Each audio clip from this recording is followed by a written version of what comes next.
look at all that money, yeah, the money that they spend. Take another look now and take some time for hemp. I don't cut trees for paper, cause it hurts the environment. Stop deforestation, yeah, it's time for hemp.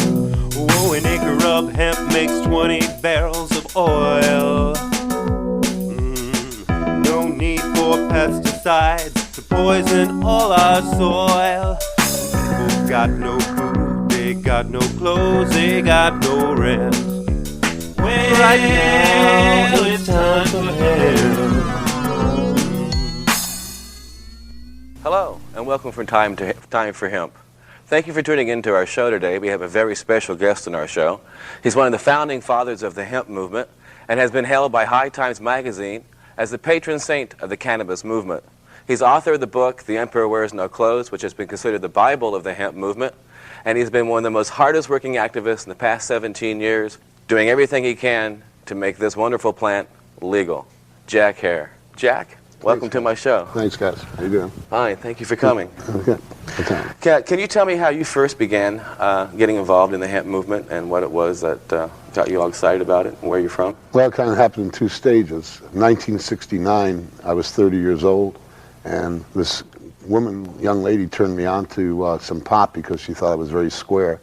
And she thought I never had any real feelings, and I told her, of course, I felt everything that nobody could feel more than I could feel.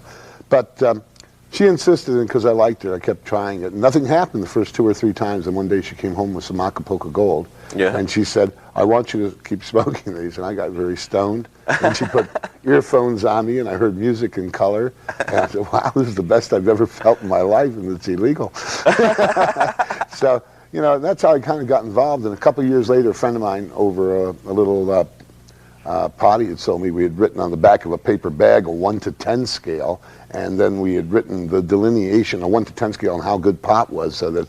Oh yeah. And so then pretty soon we delineated to buzz, mild high, mild stoned, very stoned, and stoned. Right. And so what happened at that point was that the government picked up the book that I had written with Al Emanuel and had made it its world standard for some thousands and thousands for ongoing clinical studies. So everybody had to say, how good was the grass you just smoked? And these thousands of studies where they're actually smoking in 74, 75, 76, and they'd have to say a 6 or a 7 on my scale. Or and then they had to say, did you have a buzz or a mild high? And buzz, for instance, we had delineated as buzz, the first feeling you got from grass, that something was different inside you. Mild high, television was a shade clearer, and finally, when we got up to like very stoned, you could get lost walking in the kitchen. Yeah, yeah. You remember those? Yeah. And so one day I walked into the marijuana office in 1973 for the California Marijuana Initiative, which in 1972 had gotten 34% of the vote and actually made the ballot. And I walked in there, and I didn't know anything about marijuana other than this funny little book that my friend and I had thought we'd put together. And we met all these kids in there that knew all these esoteric information about cannabis that we did. You know, at first we got that marijuana made almost all the paper on earth. We couldn't get up the paper sign with the fiber and fuel sign. Hemp for paper, that almost all paper was made out of marijuana until about the middle or the end of the last century. Here's a book almost 200 years old, completely made out of pot. It's made. See, all paper was made from. Wait a minute. All paper was. I know, but all paper was made from rags, and the predominant rag was hemp, marijuana. And this is so. This paper lasts for near ever. And in fact, if it was legal, its pulp would now make all of our paper. 1 acre of hemp equals 4 acres of trees and makes every grade of paper. And also, these kids started telling me all the towels and diapers and all these other things. And I was just interested in getting high, but I thought that was an interesting idea. And this is 1973. Now, is that when you first began your research? Well, yeah, I started writing for them, and they told me things like, how could you not research when you find out this? I was 30, maybe 33 at this time, that canvas was the Dutch pronunciation of cannabis. That canvas sales, like in old Ironsides and all through the last century, that the word canvas meant cannabis, and canvas sales were cannabis sales. And canvas covered wagons that went west were cannabis covered wagons. Wow, what a trip. And then, you know, all coming from this one plant. It was softer, warmer, longer lasting. It was an incredible plant. And I started, wow, this is interesting. But I never realized how much it could go. It would just go and go and go. that this plant could make all the paper, fiber, fuel to make the food and protein for the whole earth, that it would be the #1 food to feed the earth's people and the earth's animals if it wasn't illegal, that's the best protein. Its seed oil almost exactly matches human blood plasma. No other seed oil on earth does. Birds live 10 to 20% longer if they have hemp seed in their diet, whether they're birds in the wild or birds in a cage. So I found out by 1973 and 4, when I found this information, that our politicians, probably through complete ignorance, had made the whole system, all of our education, so ignorant that we had become lemmings. We were killing ourselves. The #1 plant for paper, fiber, and fuel from the natural cycle had been outlawed. That somehow the synthetic cycle had won, when the #1 thing in the natural cycle could outproduce it and completely clean up the atmosphere. So my partner, Captain Ed, who had become my partner in 1973 in doing the politics of this, said, we have to teach everybody in the world. So we went around and told everybody. But it was a slow process. And as we did, we started to learn more about hemp. And that's how I got involved in the movement in 1973. Now, in your 18-year walk in this path, I'm sure there's been a handful of people who have inspired you, or should I say march in this path, because you've been out there kicking it. You really have. Yeah. And there's been some people who have inspired you, I'm sure, and I'm also confident you've come across reliable resources. Where have you found what are your statistics to back up all the wonderful things that you're spouting out? Well, all of them come from the Department of Agriculture, both the State Departments of Agriculture of Kentucky and Wisconsin, who, by the way, April 5th of 1991 is holding a brand new meeting on this. Okay. I found this in the archives this was the actual minutes of the congressional testimony in 1937 and the senatorial testimony. All plastic was to be made out of pot. All paper was to be made out of marijuana. Bulletin 404 in 1960. The whole bulletin is here reproduced. It was actually made on marijuana paper, on hemp paper, hemp pulp paper, the first hemp pulp paper in history.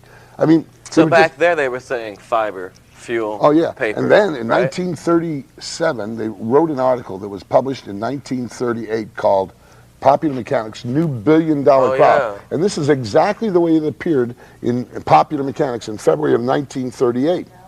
And what happened when this appeared is that it would make a new machine that brought the harvesting down from 300 hours to harvest and break an acre to less than an acre. It would make all the cellophane, it would make all the dynamite, 25,000 new products. First time the word billion had ever been used with an American agriculture crop. First time? First time it had ever been used with an American agriculture crop. And actually that everybody thought linen was made out of flax, but it actually says here in Popular Mechanics, echoing Britannica, that almost all linen was actually made from hemp, and that none but an expert could tell the difference. Here it says the paper industry offers even greater possibilities. An industry that amounts to over $1 billion a year. That's about 80 to 100 billion now. Wow. And of that, 80% is imported. But it says right here, but hemp will produce every grade of paper, and government figures estimate 10,000 acres devoted to hemp will produce as much acres as 40,000 acres of average pulp land. So the whole back of the book, what we took out is hundreds and hundreds of documents. It's all your documents. And so that everything we say in the front half, there's 300-400 documents that over and over and over show and prove and prove and report. They're all government sources. So you don't have to believe me. No, I was just curious. It's just it's a matter of record. Okay, now once you realized all this, and you started putting the parts together, this puzzle, and you got this whole picture, right? Yeah. What was your first impression, dude? What did you feel? Anger, rage, enthusiasm, quiet, shock? I wondered how a people could outlaw a natural thing. And I was one of the people that probably thought it was okay before I started smoking pot. So I wondered why I did it. And I realized I was ignorant, that they didn't teach us this in school. They didn't teach us that the flag, that the Betsy Ross and the flags were all made out of pot. They didn't tell us that the first and second draft of the Declaration of Independence was made out of pot. Maybe it was important. But it's so important that when you start to tell them, they say children don't need to know, you begin to get suspect of the big corporations who run the museums and put out what they want to put out. Or maybe it's just that nobody wants the embarrassment of having admitted they didn't know anything. One of the technicians here, I just told her about hemp for paper, and canvas was a Dutch pronunciation of cannabis and all those. She said, I didn't know that, I didn't know that. And then another one did it, I didn't know that, I didn't know that. So that means ignorance. You can't get mad at ignorance, you can just get mad at the situation that creates ignorance, and in this case, the law, which I decided with my partner, Captain Ed, made me take a pledge to do until I was dead. It was legal in '84. Worked for the re-legalization of the #1 plant for paper, fiber, and fuel, and probably the healthiest thing a human being ever does. Along the way, I found out that hemp, when you smoke it, dilates your arteries, lowers your blood temperature, body temperature, lowers your ocular pressure, dilates your bronchioles better than anything else we have, and finally, it lowers your stress, the #1 killer on earth. So here is the healthiest thing that statistic after statistic indicated you might even live longer if you smoke pot every day than if you do no drugs whatsoever, and you lived 8 to 24 years longer than people that used alcohol and tobacco. What kind of idiot would make somebody else be a lemming for some stupid law that politicians in their ignorance must have made up, because if they knew it, they'd be criminal and working for pharmaceutical companies. Like George Bush used to do with Lilly, which was owned by Quail. Yeah. Isn't that nice? Now, I know that you keep using the word hemp, the name of your organization's hemp, stands for Help End Marijuana Prohibition. And hemp seems to be your favorite word, but in all honesty, isn't hemp marijuana? I mean, why aren't you using the word marijuana? Why do you keep using it and hammering it into people's minds as hemp when it's really marijuana? Well, along the way, I began to read all this William Randolph Hearst yellow journalism, whether it was from him or from his newspaper editors or some conjunction. But his yellow journalism, what do you mean? Yellow journalism, Hearst, if you look up yellow journalism in the dictionary, it'll tell you William Randolph Hearst newspaper. It means when you do sensational, outrageous stories. And he was doing that with? Well, he was doing it with marijuana. He's had headlines, marijuana goads boys to bloodlust and murder in 30 days. Well, I've never seen anybody do anything on pot except get the munchies, So, yeah, I don't know. I mean, and they would say that marijuana turns man into a gunman, that axe murderer smoked marijuana cigarette 4 days before. Oh, kind of like that reefer madness yeah, stuff. Well, yeah, and they used the word marijuana. I look back, you know what the word marijuana comes from? The Mexican Sonoran colloquialism, slang, for intoxicant. It didn't even mean the flower of the hemp plant, since our politicians put out this, they call this marijuana, but actually it's the flower of the hemp plant, and the stalk, of course, is the hemp of the hemp plant. Or from it comes the hemp of the hemp plant. But the word marijuana became known by the poor people, the Mexicans and blacks who smoked it along the border and in the southwest and around New Orleans. And they called it marijuana or reefer or grifa. And what happened was William Randolph Hearst never used the word hemp. Now, we had hundreds and hundreds of hemp medicines. It had been the #1 and 2 and 3 medicine in America through most of the 1800s. But until 1863, it was the #1 medicine we had in the United States for asthma, for muscular spasms, for tetanus. It was the only thing. When somebody got tetanus, we gave them huge, massive doses of hashish, or what they called hemp extractums or cannabis extractums, and we give them so much that they get more in a day or two than you and I have done in our life. Wow, paid to get sick. And well, wait a second, no, I don't think so. These guys didn't like it, but for 9 days while they had the tetanus, which is feces in the blood basically, and then before the toxins could pass through the liver, and you got the lockjaw.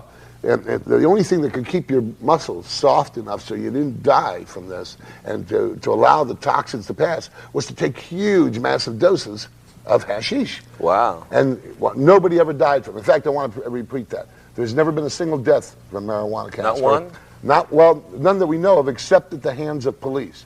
I mean, there probably is some car accidents, but it's well known that people do seem to drive a lot safer. They've done study after study after study, from car and driver to the University of Washington, and that they found out that people actually drive a little safer as far as getting home than even people that are straight. They just miss their freeway exits more often. But when you're straight, you miss your freeway exit and go, wow. But when you're stoned, you go.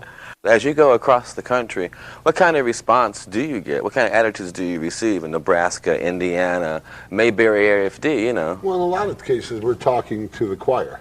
Where a lot of cases, the people that show up 300, 400, 500 at the college or the choir, but a lot of the students bring along other students, force other students, people that have either read our information, our book, or High Times, and say, you've got to listen to this guy, you've got to dispute it and refute it and get off your position.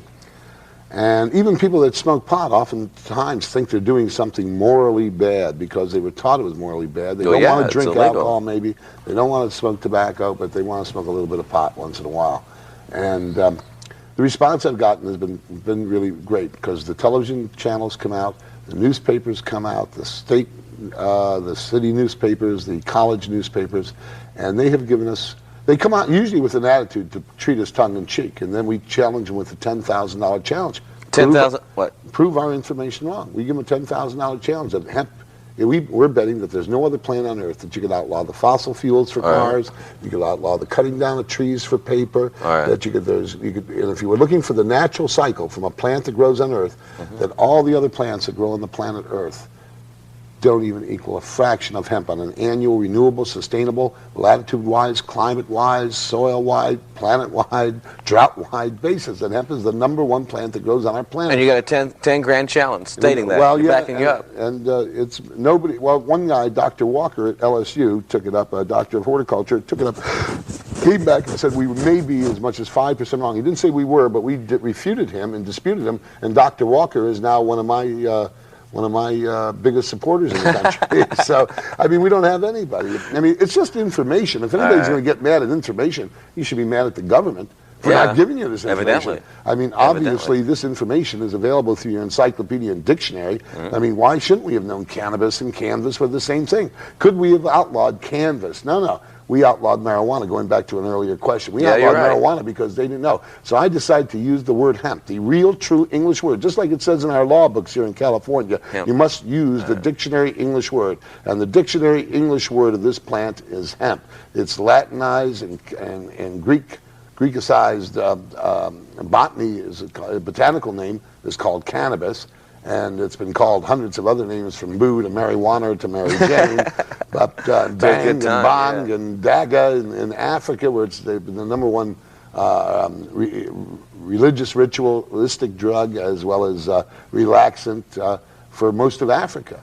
So what I ever saw wrong with this plant was nothing. I couldn't find anything wrong. I couldn't find any dead bodies except at the hands of police. I couldn't find any lung cancers. It causes more precancerous lesions, but I couldn't find any of those. I went to Dr. Donald Tashkin, who did the study, which all the Partnership for Drug-Free America quotes supposedly on the lungs. I take part in the study. I get paid by the government to smoke pot for you. No. I have since 1981. Hey, how do you sign up? Well, you sign up, but you got to smoke really garbage pot. You smoke much better pot if you know a farmer in Humboldt County. Somebody with a good halide life. And I never felt bad. When a person sells a tobacco pipe, you're killing somebody 8 to 24 years sooner. But if you sell him a marijuana pipe that he's going to put pot in, he's going to live longer than somebody that does no drugs. And he's going to live 8 to 24 years longer than the person smoking the tobacco pipe. But for the marijuana pipe, he's going to go to jail for 3 years minimum under new posters. Well, praise God for freedoms in America. Oh, yeah, the end of freedom. But, the fact is that nobody can beat a fact. And I don't care, you can go beat up on a third-rate. You can go beat up on a third-rate country. But when you start beating up on millions of its citizens, 20 or 30 millions of citizens, and telling us we're crazy, when we have the #1 plant on earth for paper, fiber, and fuel, that we don't need to take fuel out of Kuwait. We do not need to put carbon dioxide up in the atmosphere from fossil fuels that stay up forever, that we have an annual, renewable, sustainable plants on earth that can do it, and the one that does it best is outlawed, then it's a pretty insane society. And I know that my mama would have told me I was an insane lemming if I followed this politician 1 inch. That's what I tell kids when I go to high schools. And I teach at high schools. I just taught in Santa Monica high schools this day, and I got these kids. They want to know that their politicians are lemmings. They want to know these facts. Okay, now you've talked about politicians, and you've talked about all the people and the doctors and so on and so on. How about a debate? I mean, how about one on who? Who have you debated? Congressman John Conyers, Detroit, head of the House Judiciary Committee on Crime under Rangel, and he did not know any of this information. I debated him, and he lost the debate about 175 to 1 there at his own alma mater in Detroit, University of Detroit, at Detroit U. And I think the only person left on his side of the auditorium was his aide. Who else? Well, he didn't know this information. It was like an unfair fight. I've been practicing for this fight all my life. Years. I just did a medical doctor in Gainesville who came to debate me, and he said, would you give your child marijuana as a medicine for asthma? I said, of course. I gave it to my children when they were 9, 11 for asthma. Before that, I used to take them to before Dr. Tashkin at UCLA had told me in 73 and 74 that this was the best medicine in the world for asthma, we were taking my son Mark to the hospital out in Simi Valley. We were putting him in an oxygen tank. We were shooting with him adrenaline. He was taking tons of theophylline. Theophylline is the only legal medicine you can get. It kills kids 6 to 12 years sooner. There's 65 deaths a year, 6,500, 43 deaths last year. 6,500 people were admitted to emergency rooms for the theophylline, the only legal asthma medicine. And And what else did it do? Oh, about 1,000 brain deaths from kids who had temperature when they took theophylline. Now, marijuana has none of these effects. Marijuana works much safer, much faster. There's never been a known death from it. And so I beat him in debate in front of his own college there in Gainesville. And he came over and congratulated me when I gave him the paper on theophylline and asthma. So we don't lose any debates. I had a guy from the DEA said that, well, you can make fuel out of anything. We can make it out of eucalyptus leaves. I said, you can grow 100 million pounds of pot for every 1 pound of eucalyptus leaves. You said you can still make a fuel out of it. The DEA isn't playing with a full deck. No. They're just a bunch of fascist people that want to enforce the laws, as far as I can see, so they can get more power. Okay, now from what I understand, that it's true that you have financed the movement, financed the book, got the book out there, got all the word out there. You have been the one out there just kicking ass, right? Yeah, nobody can beat a fact. I found that out when I was a little kid. My dad told me about all his relatives that were killed during World War II, and he said, don't you ever put up with anybody shoving you around. I had cops beat me up in L.A. so many times. I used to make the headlines in the paper here in the metro section all the time, out there petitioning for this thing. They used to do all sorts of weird things. And we decided to take all my wealth and all my ability to make money and finance this movement. And my book seems to be doing a quite greatest good underselling underground book in the country. Yeah, very congratulations on that, too. Can I put in a plug for the book? Yeah, please. Okay, you can get the book. It's called The Emperor Wears No Clothes. It's the hemp and the marijuana conspiracy. All the facts and documentations are in there so that nobody has to guess about this. You'll be in sure ground. You'll be clear when you communicate about hemp. Okay. Is there any closing statement you'd like to make at the moment? You got just about 30 seconds or so. Thousands of kids have come and told me their whole families have come back together over hemp, that they've read the book, brought it to their moms and dads, and they're together again, smoking with their parents. So I'll tell you, the time for reefer madness is over. Yay! And the time for reefer gladness should begin. All right. All right. I'd like to thank Jack for being on our show. It has been educational and eye-opening and fun. Thanks, guys. And I hope that this show has an ability to bring the truth out to the nation. If you have anything that you think would participate in what we're doing here, we are focusing soon on the victims of this war. Jack has friends who are suffering as victims, don't you, Jack? Till the next century, they're in prison for doing something, smoking a flower from the ground. If you're aware of people in your area who have knowledge that we need to bring to our show so that we can enlighten the people who are observing us, please do. And remember, the next time you hear me, you'll know that it's time for hemp.